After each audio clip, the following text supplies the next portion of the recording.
Today on Seculo, the revenge of the Taliban. Keeping you informed and engaged, now more than ever. This is Seculo. We want to hear from you. Share and post your comments or call 1-800-684-3110. And now your host, Jordan Seculo.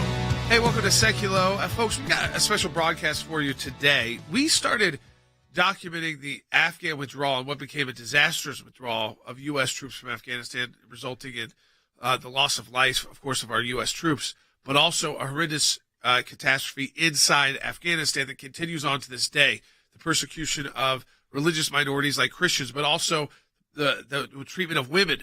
We know that because of the Taliban takeover and the way it was handled, the fall of Kabul happening in 48 hours rather than 90 days. The fleeing of the Afghan government, the Afghan military, in a sense, giving up arms as they were unwilling or just unable to fight the Taliban and the full and everything that came with it. So my brother Logan has been sitting down with a lot of unique individuals with different points of view. So you're going to see a little mix of this today, Logan, because this is available for people to watch in long format. Right. What we're trying to show up today is a mix of who was there. It's people like Mike Pompeo and Rick Grinnell, who people are used to on our broadcast, but also Tulsi Gabbard, Mike Waltz, John Ashcroft, coming back. So people that were there from the very beginning of this conflict too, to Nikki Haley. Yeah, it was a really fascinating thing to do. We sat down and interviewed these people. Originally, it was done. We thought we were going to make a 90-minute documentary. It ended up being a over 4-hour series that we released. And we did it in real time. So we were doing it as the conflict was unfolding. So to me, it was a fascinating time to get people's raw emotions. And it is available right now for the first time ever in its totality on YouTube. And every episode will be released. The entire series of this limited series will be released by the end of this week. So we've been rolling them out, one a day, and it's a 10 episode. Again, most of the interviews are between 25 to 35 minutes that you can sit down and watch, sort of in podcast form. I'd say in some ways they're mostly interview, though there is music and incredible score, and there's B-roll, so you get a little bit more engagement. But I hope people will like it. As you said, there's even people that you're going to agree with, that you're going to disagree with. And that was intentional. We wanted to get people's point of views from a bit of our realm and then a bit outside of our realm. So you'll have a conflicting version of what should happen maybe from a Tulsi Gabbard than you would from a Mike Waltz. You have two different, both veterans, both with great careers in the military, but both with two different ways on how we can proceed in Afghanistan. And of course, a lot of this was done in August, September, October of last year. So again, it feels very real, feels very raw for our team, for Rick Grinnell, for Mike Pompeo, and then they said John Ashcroft, who was there since the beginning. And then you even have, Wes Smith, who is, one of our people here on our panel, but he created at Dover the dignified transfer, essentially where the bodies are transferred.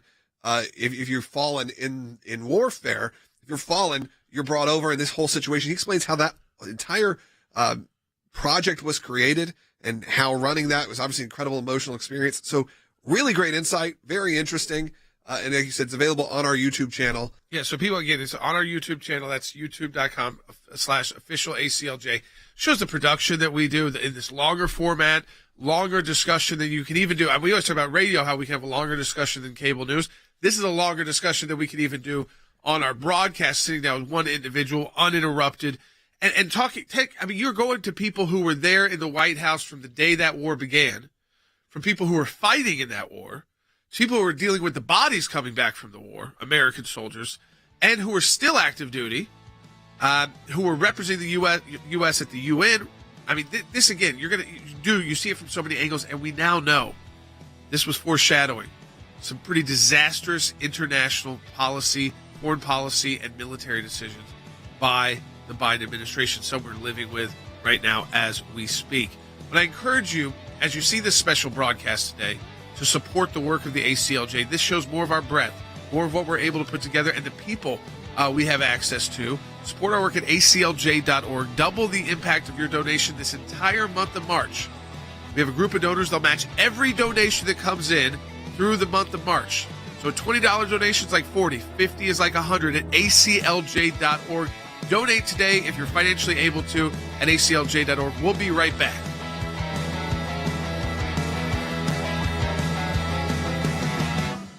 I was at a board meeting at Jews for Jesus, and the executive director said, we've got a case. The Supreme Court had just granted review. It was about literature distribution at airports.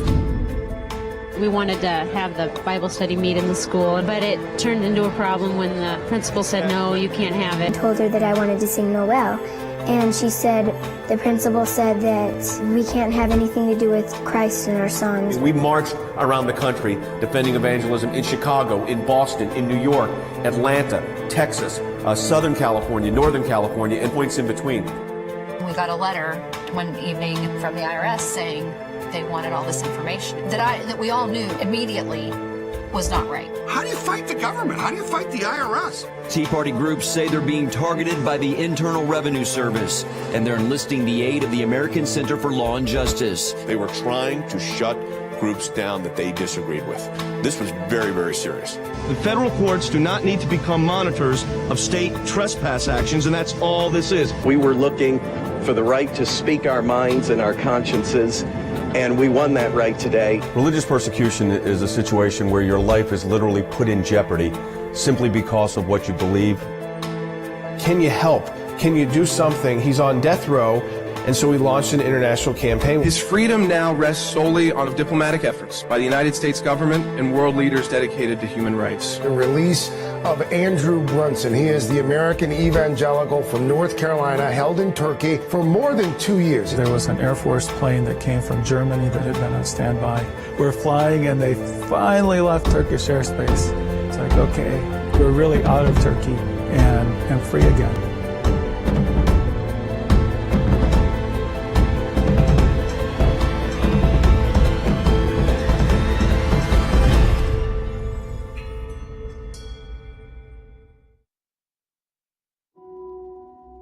Intelligence community has assessed that the Afghan government will likely collapse. That is not true. The first big city to fall was Kunduz. One after another, Afghanistan's biggest cities outside of Kabul were captured. Herat to the west. Terrorists in Kabul carrying out the deadliest attack on U.S. troops in over a decade. Afghanistan is lost.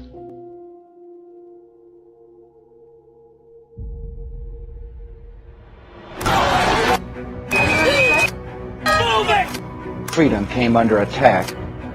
On my orders, the United States military has begun strikes. At my direction, a small team of Americans carried out the operation with extraordinary courage. They killed Osama bin Laden. Al-Baghdadi is dead. It's time to end America's longest war. We'll do it responsibly. Rushing to the airport, behind them, the sound of gunfire.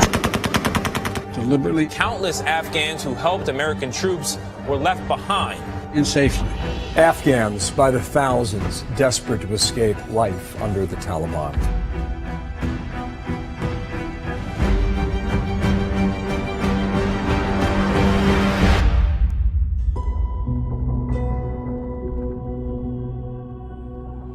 Today I'm joined by Congressman Mike Waltz of Florida. Representative Waltz has dedicated his life to this nation, graduating from the Virginia Military Institute and having served over 24 years in the U.S. Army. As an elite Green Beret, Waltz served in the Special Forces all over the world. He was awarded 4 Bronze Stars and 2 with Valor. He currently holds the rank of Colonel in the National Guard. In addition to representing his home state of Florida, he has served as a counterterrorism policy advisor to the White House and the Pentagon. Representative Waltz has experienced Afghanistan and the ferocity of the Taliban firsthand. It's an honor to speak with this distinguished American hero. September 7th, we're here with Congressman Mike Waltz from Florida, the first Green Beret to serve in Congress, a guy with a wealth of knowledge of what's happening because, Congressman, unlike a lot of people who are on TV talking about this, you were there. You've been in Afghanistan multiple times. I want to get your feelings in general on what's happening because we are just, when we're recording this, a lot of people are seeing this, they could be seeing this 10 years from now. Emotions are hot. People are motivated right now. And I wanted to capture this moment because you look back at our lifetime, a nation very much united after 9/11. I feel like that was that moment we all kind of remember where people got behind President Bush. And at least for that moment, 9 months out of his beginning of his presidency, September 11th happened. About 8 months, 9 months from the Biden presidency, this happens. You almost have a uniting on a different way, because Americans are compassionate people. We see what's happening visually, and we're concerned. But how do you feel, as someone who's representing an area of Florida that I love greatly, how do you feel that people are people uniting under what's going on in Afghanistan? Are we seeing more political division? Well, I can speak for a lot of veterans and myself included, that we're somewhere on a spectrum between rage and grief at any given moment as we've gone through this the last several months. And not only have I spent time on the ground as a special forces officer, I also had to lead the search for that traitor Bo Bergdahl, and know for sure that good soldiers died looking for him. And now to see 4 out of the 5 of the terrorists that were traded for him now back in charge of what is going to very quickly become a terrorist state, again, puts me somewhere between rage and grief. But I think, taking a step back, we have to pause for a moment to really appreciate what a disaster this truly is on multiple levels, in ways that I don't think we're going to fully know for some time to come. But it is certainly a disaster from a humanitarian standpoint, whether they're ethnic minorities or women, or so many of our allies, journalists, civil society leaders who stood for freedom and stood with us and stood with America against extremism and against these Islamic autocracies. It's a disaster from a credibility standpoint. Who in the heck in the world would sign up for Team USA right now and put their life on the line and their whole family's lives on the line? But you can imagine what people in Taiwan are thinking, or in Ukraine are thinking, and the Chinese, the Russians, and all of our adversaries are being very clear right now. America won't stand with you. And I just talked to an ambassador from the Middle East who said, look, the message around the world is that jihad is won and democracy is lost. And that is going to put their recruiting on steroids. And then finally, it's a disaster from a counterterrorism standpoint. We are now far less safe. We're in a worse position than we were in 2001. This is going to be a repeat of when we yanked out of Iraq recklessly under the same team, the Obama-Biden team that led to an ISIS caliphate that launched attacks on the world. But we're going to have a far worse situation when our military has to go back and deal with it. So across the board, absolutely unmitigated disaster. You brought up that you were leading the team in the search for Bo Bergdahl, which I think a lot of people forget about a lot of these big moments that have happened over the last 20 years. But what you're saying is very clear. But that's a moment we all kind of look back at, and you were there. What was that like as someone serving, knowing there were already these kind of massive, you don't want to say missteps, but misguided moments that were happening on the war on terror? We're not talking about just a month ago now or 2 weeks ago. You're talking about a decade plus ago at this point. What was that like as someone firsthand having to deal with that? I can't imagine. Yeah, it was 2009, the day I took command of the border region, the special operations in the border region. Bergdahl deserted. So, not only have I been on the ground, but I've worked this from the White House. I was Vice President Cheney's counterterrorism advisor, worked it out in the Pentagon. And as a reservist, I was mobilized. I was literally leaving the White House and going out and thought, I've got the strategy and now we're going to execute it. And that all the chessboard just got kicked over by one soldier, because we devoted everything to find him, because we knew he'd be such a propaganda victory for the other side. We also knew at the time that he had stacked up his gear, left his weapon behind, sent emails denouncing America to his father, and deserted, and some even would argue defected, and was actively working with the Taliban until they turned on him. So we knew all of that, but yet we stopped at everything to go get him. Why? Because we don't leave an American behind, even a deserter. And obviously we didn't get him, but to fast forward and then see him being celebrated as a hero in the Rose Garden, to see Susan Rice pounding the table that he served with honor and distinction, was just a slap in the face then.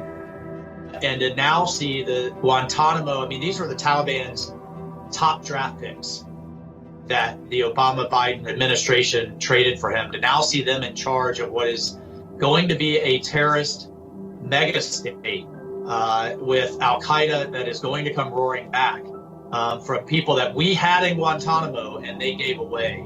It's a slap in the face. It's a slap in the face to every veteran who suffered and gave blood and treasure to put people like that away. Absolutely. And we mentioned, even with deserters, no one was left behind. It was a promise now that feels a little ironic, when a couple weeks ago we had the same kind of verbiage coming out. No American that wants to get out of Afghanistan is going to be left behind. How do we justify that when we know that there are plenty of citizens that are still there and are still having these issues getting out? Well, there's two things, at least to me, that are just fundamentally un-American here. One, we don't leave people behind, and two, we don't let terrorists dictate the terms for when we go get our people. Republican and Democrat members of Congress that were veterans began pounding the table in April. As soon as he made this decision, we said, you cannot pull all of our military assets before you get our people out. And they did exactly that and shut down our bases. We should have been going out and getting Americans, not sending them emails, which you're hearing from Tony Blinken, Jen Psaki, and others. Well, we notified Americans 19 times. Well, when you send an email saying, well, good luck, get through Taliban lines to Kabul, and if you do, then America will get you out, that's unacceptable. And then the other piece, at the same time they were notifying everybody to leave, half of their other officials were saying in the same breath that everything's going to be fine. So it was confusing. The administration did nothing to actively go get Americans and bring them to safety.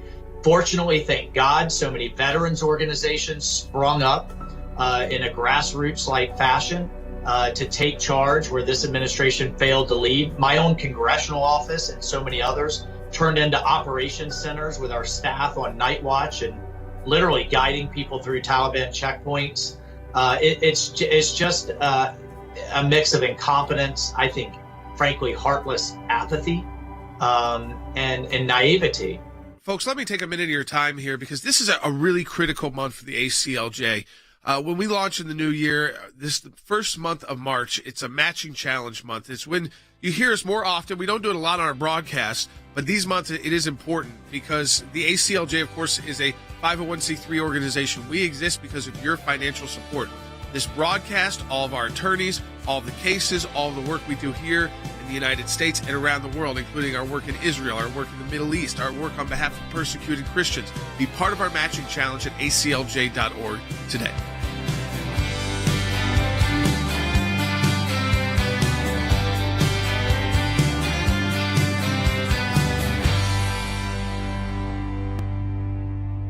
In my time in service, both as the CI director and the Secretary of State, I watched the good work that the ACLJ was doing here in the States and all across the world. The ACLJ's work at the UN, overseas with the European Court of Justice, is incredibly important. We have on our team lawyers, non-lawyers as well, that are policy experts. They're all engaged in foreign policy issues. We have been focused on protecting the nation state of Israel, particularly before the United Nations. We don't shy away from the battles that are going on at the UN and just complain about them. We actually try to go in and do something positive and actually affect change. The risk of an incomplete or unsolid relationship within the United States of America and Israel is real. Israel is very important to the ACLJ, and we will always fight for Israel's rights. We had a series of cases at the European Court of Human Rights, primarily dealing with religious liberty. And as Secretary of State, I saw this too. Nations that had more religious freedom were on firmer footing. They had better democracies. America has always been the world leader in religious liberties, in freedom of conscience and freedom of speech. We've taken the First Amendment, and that has been our cornerstone. It's to defend the rights of people of faith and others that are having their rights abused. We not only hold our government accountable, but we hold other governments accountable. You have to keep the battle going when it's not cool anymore, when it's not the number one story on TV, you have to actually be committed to fighting it out, or else you'll never win. The ACLJ's front and center on this. We're in a matching challenge campaign. Any amount you donate, we get a matching gift for. Your support of the ACLJ enables us to do all of this. Go to aclj.org today. That's aclj.org. I have the honor of speaking with former Congresswoman, presidential candidate, and current Lieutenant Colonel in the U.S. Army, Tulsi Gabbard. Gabbard represented her home state of Hawaii for 8 years on the Foreign Affairs, Armed Services, and Homeland Security committees. Representative Gabbard began her life of public service at the age of 21 with a successful run for the Hawaii State Legislature. 2 years later, she declined to run again, choosing to volunteer for military service in Iraq. As a soldier, she served tours in Kuwait and Iraq and remains active in the U.S. Army Reserves, working as a civil affairs officer, and just recently returned from a deployment to Africa on a special forces mission to track down al-Qaeda-affiliated jihadists. We are joined today by Tulsi Gabbard, who is, beyond many things, a war veteran with deployments to the Middle East and Africa, and presently serves as Lieutenant Colonel in the U.S. Army Reserves, which I think a lot of people don't maybe know that you're actively involved, and maybe they found out in the last few weeks because of some of your social media posts of what you've been up to, and we'll get to that for sure. You continue, though, to serve our country. You voiced your support for the withdrawal in Afghanistan, something that I think a lot of people did. Was 80% of the country said they were for the withdrawal in Afghanistan. But you've also voiced your disapproval with the way things went in Afghanistan, the withdrawal. So I just wanted to get your thoughts on, let's just start there. I guess what went wrong from your point of view as not only someone who's served in the military, but also served in politics? Well, thank you, Logan. It's great to talk to you. In order to answer that question about what went wrong, I think it's important to really take a step back, because we're talking about something that has been going on here for the last 20 years in Afghanistan that was really instigated, that began with the Islamist jihadist attack and declaration of war against our country on 9/11. Like so many people, that day changed my life. And it's really what was the determining factor for me personally to make a decision to enlist in the military, to take on this commitment with my life, to defeat those who threaten our country, to defend the American people against this Islamist jihadist threat. Now, this is a commitment that I've never forgotten. This is an enemy that continues to wage war against us today. But unfortunately, when we look to the leaders of our country, initially we went to Afghanistan. Our special operations forces were sent there to go after and defeat al-Qaeda, which they did effectively and decisively and quickly. And instead of staying focused on that mission of both militarily and ideologically defeating this Islamist jihadist threat and terrorist groups like al-Qaeda and so on, our leaders got distracted, and they set us on this other path towards overthrowing secular dictators and follow-on nation-building missions. And we've seen this in Iraq, we've seen this in Libya, we've seen this in Syria, and we've seen this happen over successive Democrat and Republican administrations. Now, this has come at a great cost to us, the American people. The results and the consequences of this is al-Qaeda is stronger today than they were before they attacked us on 9/11. We've seen countless lives lost, American lives and the lives of people in these countries, trillions of American taxpayer dollars spent. We've seen how Christians and religious minorities in many of these countries who were previously protected have either been killed or driven out because of this Islamist jihadist threat. And the list goes on and on. What we've seen play out in Afghanistan recently is the latest consequence of failed leadership. As someone who was involved in the war, and really, we brought this up with a lot of our guests, but for you and for me, we were roughly similar age. We were brought up with 9/11 really as sort of the backdrop to our young adulthood. It was, like you said, it's what motivated you to serve. And you brought up the fact that you're not so sure we're in a better place now. And I think that's hard for people to hear. I think that's hard for people who lived through 20 years of this war, who again, for people of our generation, who it's a very stark moment of what happened before that, the nostalgia, then the 90s, and then now post 9/11, to say, well, was any of this worth it? If you're here saying, you don't think necessarily we're in a better place. Is that something that can be even changed then? And I know that's a little off topic, but I'm just curious your thoughts on that. It just struck me as something that's a bit hard to deal with as the normal American. Of course, it has to change. It has to change, and it changes with leadership. It changes with the kind of leaders who respect and trust the American people, who are honest with the American people, and who, most importantly, put the interests of the American people in our country first. Put country before party, put service above self. And unfortunately, over time, this is something that we have not seen happen for a whole host of reasons. But ultimately, coming down to that basic reality, whether it's partisan politics, desire for power, or, continuing to wage these wars that are counterproductive, that do not make us more safe to serve the interests of the military-industrial complex, or because you have leaders who are not willing to admit, hey, we were wrong, we screwed up, and we're going to get us back on track. As a country. Sure. Is that ultimately what it comes down to, is having that kind of leadership that the American people and our servicemen and women deserve. And you bring up partisan politics. I think that has become a major issue. You have seen some uniting in a weird way against some of the imagery we've seen in Afghanistan. The American people are compassionate people. You've brought this up. I've discussed this as well, which is beyond Republican, Democrat, red or blue.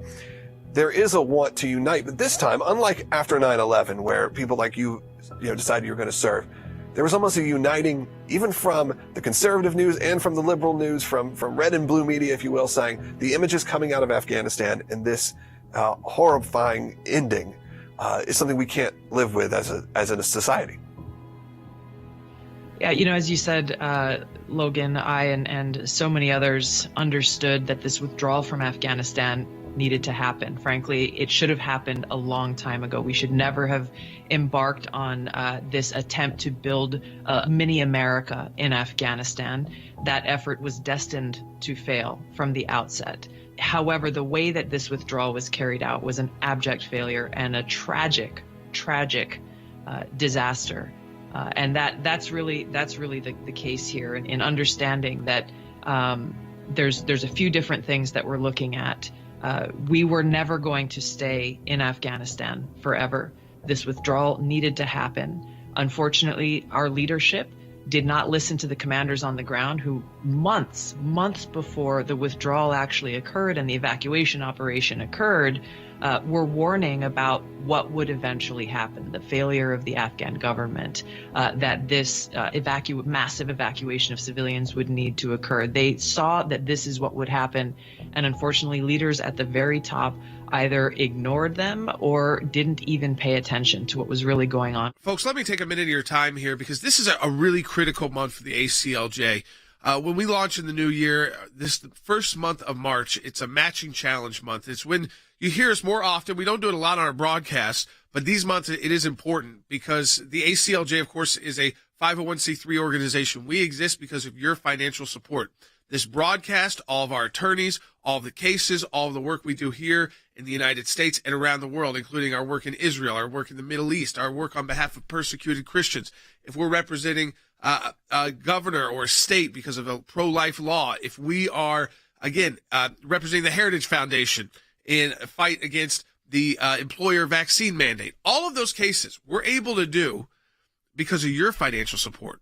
And part of that, of course, is this broadcast as well. And we're in a matching challenge this month of March. That means we can double the impact of your donation. Let me explain how that works. So if you donate $15 online at aclj.org right now, we have a group of donors. They're going to match all those donations through the entire month.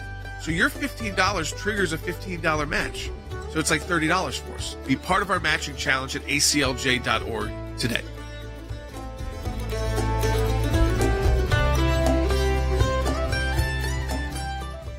Here's what I want to say to our ACLJ members, or for those of you that enjoy watching this broadcast. Whether it is going after the deep state, whether it is litigation that we're engaged in, whether it is defending the persecuted church and getting individuals out of prison because of their faith in other countries, whether it's training lawyers to fight for religious liberty, not just here in the United States, but around the globe, whether it is producing a daily, 5 days a week, 1 hour live television and radio broadcast heard on thousands of radio stations, on TV platforms, on social media platforms. Your support of the ACLJ enables us to do all of this. We want to encourage you to support the work of the ACLJ, and when you do that, you're supporting our production teams, our videos, whether it's that kind of production and other things that we are working on. The ACLJ is front and center on this. We're in a matching challenge campaign. Any amount you donate, we get a matching gift for. Go to aclj.org today. That's aclj.org. Keeping you informed and engaged, now more than ever. This is Seculo. We want to hear from you. Share and post your comments or call 1-800-684-3110. And now your host, Jordan Seculo. Hey, welcome to Seculo. Folks, we've got a special broadcast for you today. We started documenting the Afghan withdrawal and what became a disastrous withdrawal of U.S. troops from Afghanistan, resulting in the loss of life, of course, of our U.S. troops, but also a horrendous catastrophe inside Afghanistan that continues on to this day. The persecution of religious minorities like Christians, but also the treatment of women. We know that because of the Taliban takeover and the way it was handled, the fall of Kabul happening in 48 hours rather than 90 days.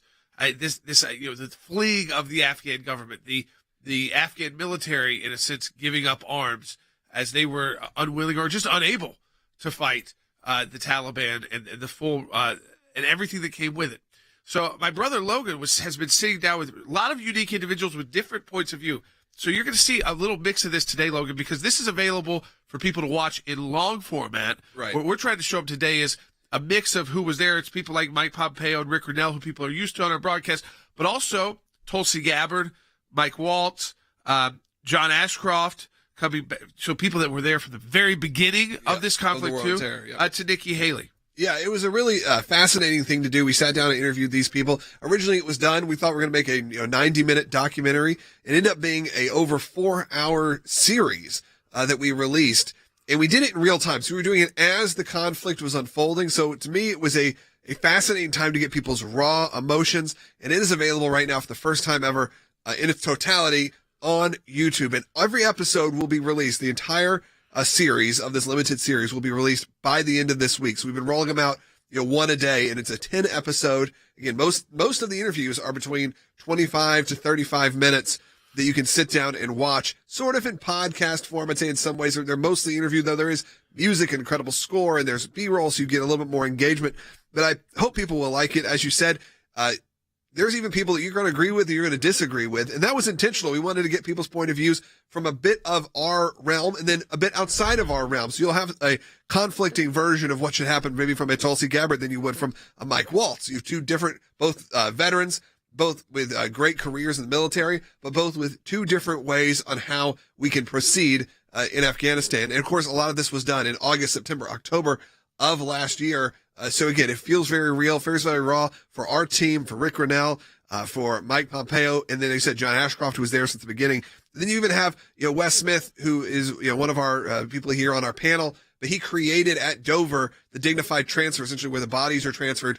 If you're fallen in warfare, if you're fallen, you're brought over in this whole situation. He explains how that entire project was created and how running that was obviously an incredible emotional experience. So really great insight, very interesting. And like you said, it's available on our YouTube channel. Yeah, so people, again, it's on our YouTube channel. That's youtube.com/official ACLJ.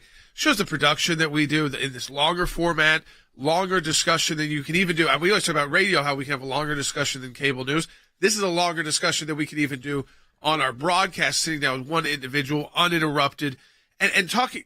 You're going to people who were there in the White House from the day that war began, from people who were fighting in that war, people who were dealing with the bodies coming back from the war, American soldiers, and who were still active duty, who were representing the U.S. at the UN. This again, you see it from so many angles, and we now know this was foreshadowing some pretty disastrous international policy, foreign policy, and military decisions by the Biden administration, some we're living with right now as we speak. But I encourage you, as you see this special broadcast today, to support the work of the ACLJ. This shows more of our breadth more of what we're able to put together, and the people we have access to. Support our work at aclj.org. Double the impact of your donation this entire month of March. We have a group of donors. They'll match every donation that comes in through the month of March. So a $20 donation is like 40, 50 is like 100 at aclj.org. Donate today if you're financially able to at aclj.org. We'll be right back.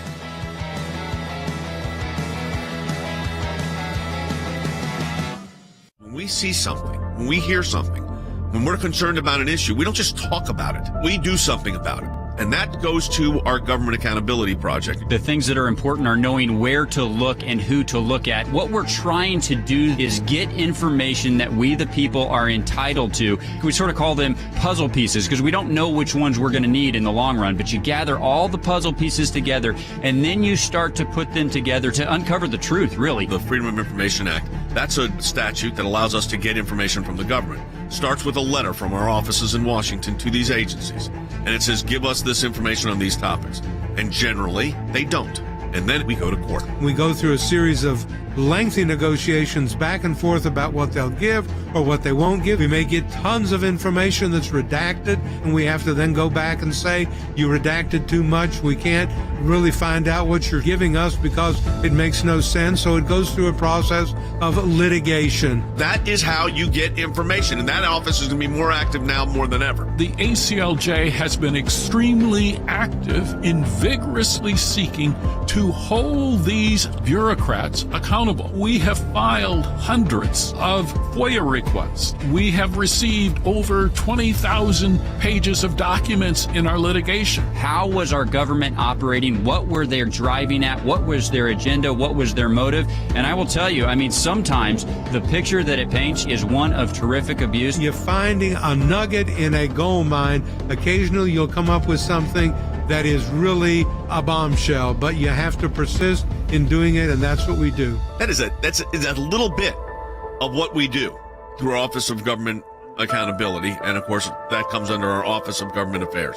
So your support of the ACLJ supports all of that.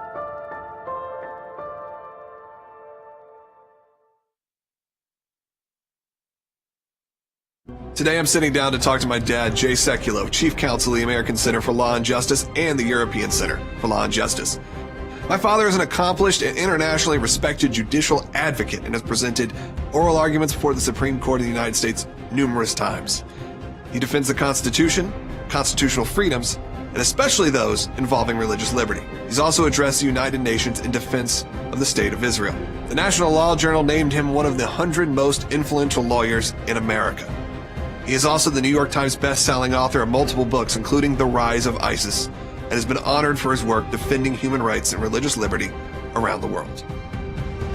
We are joined today by Chief Counsel of the American Center for Law and Justice and my dad, Jay Sekulow, who is been involved in this ongoing, even from the beginning days of the War on Terror, that you were there. I think that's something people don't necessarily know because, I mean, they don't have the 20-year overview. Right. But really, your work started pretty early in this. Well, right after the attack, actually, I received a call by the Attorney General of the United States, John Ashcroft.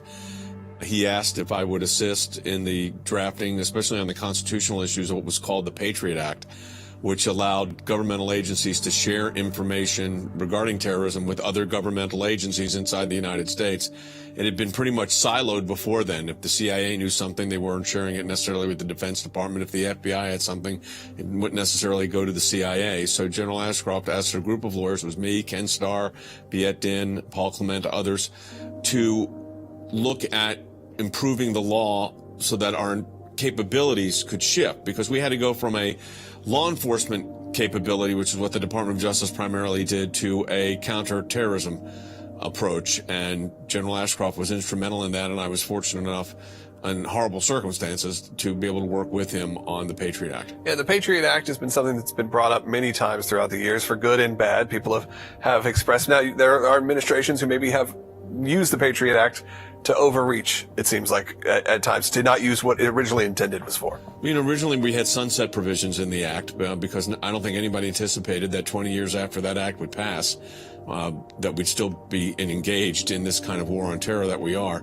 So there's been some abuses, there's no doubt about it. I think the overall approach to the law was right. It was right for the country at the time, and it was something that we needed to do.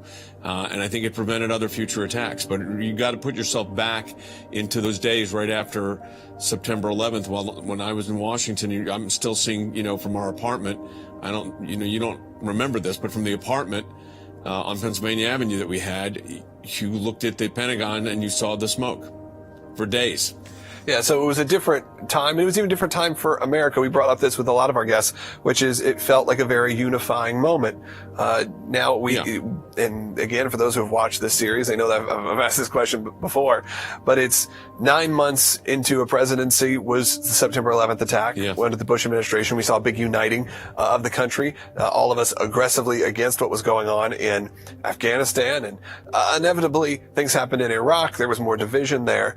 Right. Now we're 9 months into a presidency, almost 10 months or 9 months into a presidency.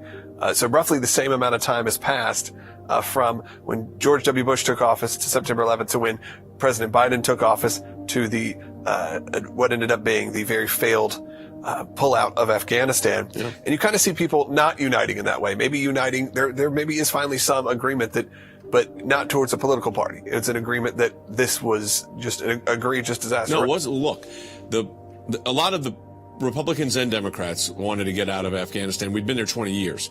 Then there was others, and it looks like now that we've learned from the military after their testimony in the last several days, we've learned that the military wanted to keep that force of 2,500 in place because they felt that was sufficient to keep the Afghanistan army engaged.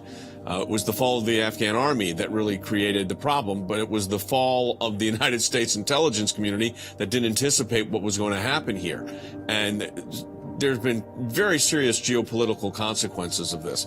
I'm trying to look at it historically. We were there for 20 years. Fighting them over there was better than fighting them over here.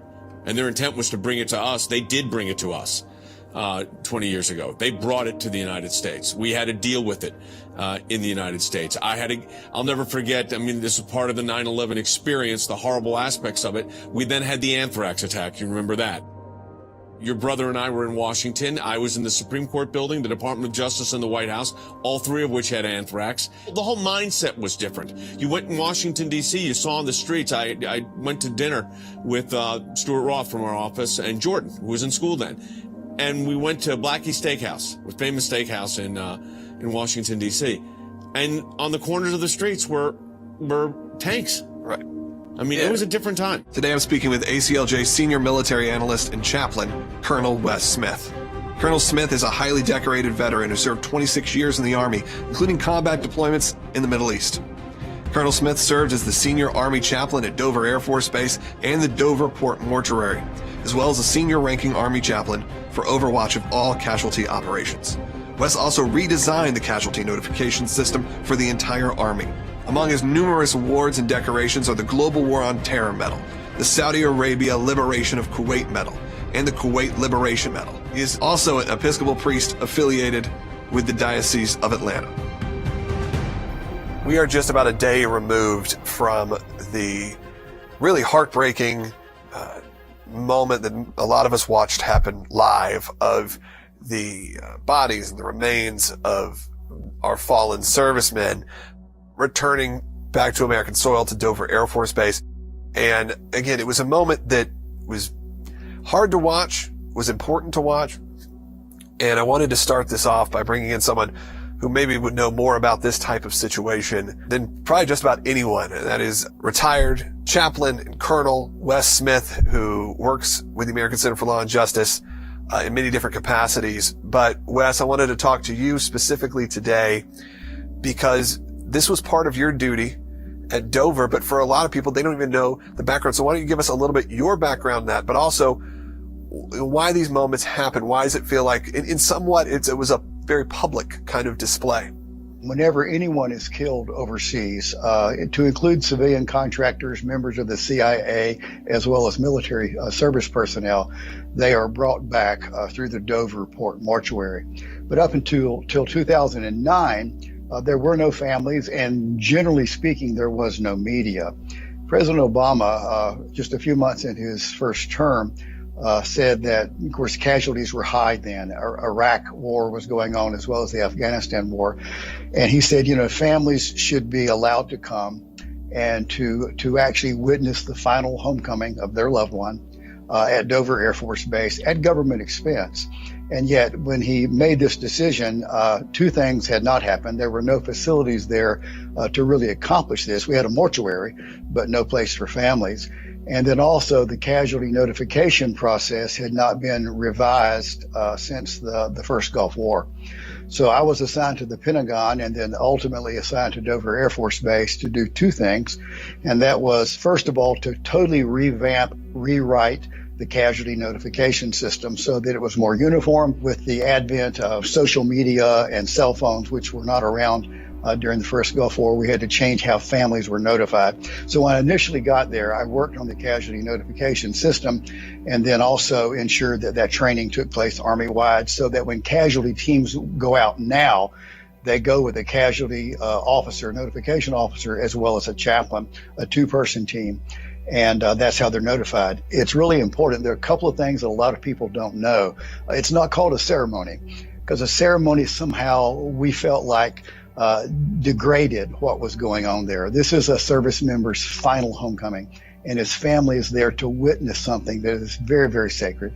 And so we refer to it as a dignified transfer, the final homecoming of a service member.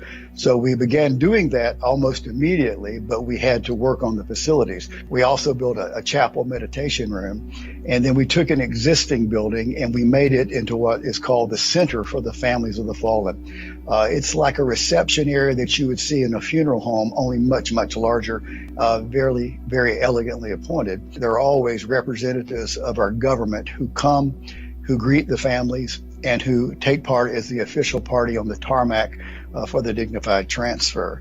So part of my job was to set up this entire mission because it did not exist, and that's my background. So that, like yesterday, when I watched the dignified transfer, it brings back a lot of memories of how that mission was put together, and of course a lot of emotional memories as well, because as you said, Logan, it is a very touching, moving, patriotic ceremony that takes place on the flight line in the presence of the family members.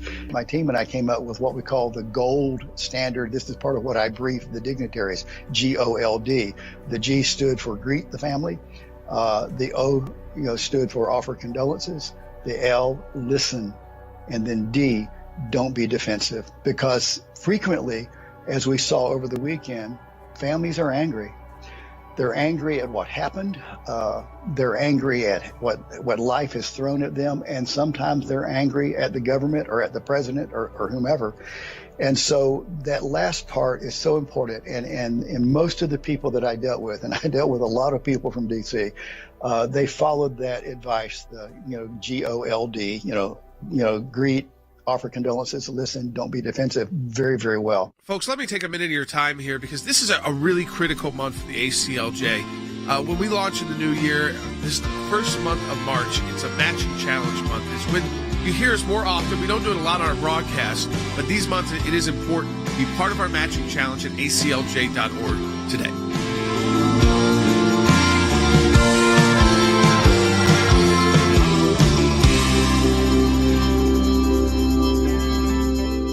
Thanks to your support of the ACLJ, we have had many victories. The report is coming out. It shows that not only did Tea Party groups get more scrutiny, but so did a host of other conservative groups. It was something that no one could believe our government was even capable of doing, and now they were admitting it. It's one of the most significant wins in the ACLJ's history. To take on the IRS and win, for the ACLJ, life has always been a top issue. Barbara, I am here at this site because there are thousands of people and millions across America that say abortion's murder. When you're fighting for the life of the unborn, you're on the right side of history, you're on the right side of law. These are young people in their 20s and 30s that are doing this, are fighting for life to beat back the abortion juggernaut. It's very important that we remain hopeful that the courts that the Trump administration was able to impact will give us good rulings that are based in law and sound reasoning. This is one of the social issues we're winning. There are historians that point out that religious persecution is at its highest level since the first 3 centuries when the Roman Empire led religious persecution. A mid-state pastor's family is fighting to bring him home. We are getting my husband after 7.5 months.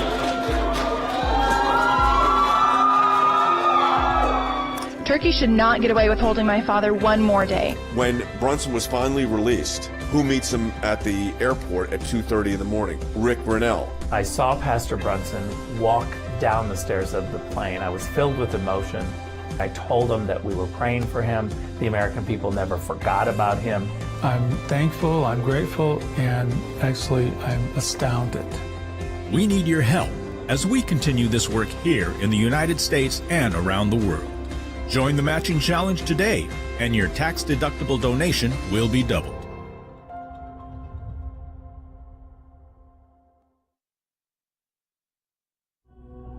Today I'm talking to the executive director of the ACLJ, who also happens to be my brother, Jordan Sekulow. Jordan is an attorney and host of Sekulow, a syndicated radio program providing cutting analysis of today's political and legal landscape with elected officials and conservative leaders. Jordan serves as a liaison between the ACLJ and its international affiliates. He's engaged in high-level legal and policy discussions with leaders and government officials regarding human rights issues around the world. It's October 5th, 2021. I'm joined today by the executive director of the ACLJ and my brother, Jordan Sekulow. Jordan, thanks for joining us. Thanks for having me. Do we need to hold people in Washington accountable for the last few months, and how do we hold them accountable? Is it something that there are political actions taking place, or is it something where, as you've said many times, that elections have consequences, and we need to remember that? You have to remember the elections have consequences, and you got to do something about it. So, I don't think that, again, we're a polarized country. And it's easy now to get the access to information. You can go right to your phone. You could dial up whatever history you want, whatever information you want. But ultimately, people have they have to hold all these individuals accountable at the ballot box and the party that they represent, the people that empower them as well. What about from the ACLJ point of view? As executive director from the ACLJ, a lot of people turn to us when there are times of crisis, whether it's religious freedom, which, look, part of this in the war in Afghanistan, part of the reasons we were fighting was for religious freedom for people, something that they had for 20 years and sadly don't have now. But what can members of the ACLJ do, and what do you do at the ACLJ to actively respond when situations like this happen, including obviously spreading the word through the media? Well, I think this whole idea, what we're dealing with as a country, this is, don't take for granted that everybody is an expert in the world affairs or what's going on in the Islamic world. I think there was a wake-up call to a lot of people. We'd seen acts of terror before from Al-Qaeda targeted at U.S. embassies, U.S. troops, but it was always overseas. When terrorism came home to the United States, and it started recruiting Americans to carry out these attacks from communities, various communities where people were feeling isolated. And then you juxtapose that with the Trump administration putting forward the Abraham Accords, right, and the peace agreements, working together with countries like Saudi Arabia. A lot changes in 20 years. But I think what it did was it woke, including the ACLJ, the national security practice of the ACLJ, these laws, how do these laws affect us at home, and the actions we take abroad, and the international work of the ACLJ. We have been a country at war for my entire career at the ACLJ. Most of my entire life was a nation at war. So what did that mean? I think it meant something different for our generation. It was not maybe as divisive as Vietnam and some of the more recent conflicts that were at this scale. But ultimately, part of the ACLJ's mission now, taken for granted to an extent, is not just calling out radicalism and supporting religious liberty, but doing so in the toughest places in the world. Today I'm speaking with former U.S. Secretary of State and CIA Director Mike Pompeo. Secretary Pompeo also served 4 terms in Congress, representing Kansas' 4th District, where he sat on the House Intelligence Committee as well as the Energy and Commerce Committee and the House Select Benghazi Committee.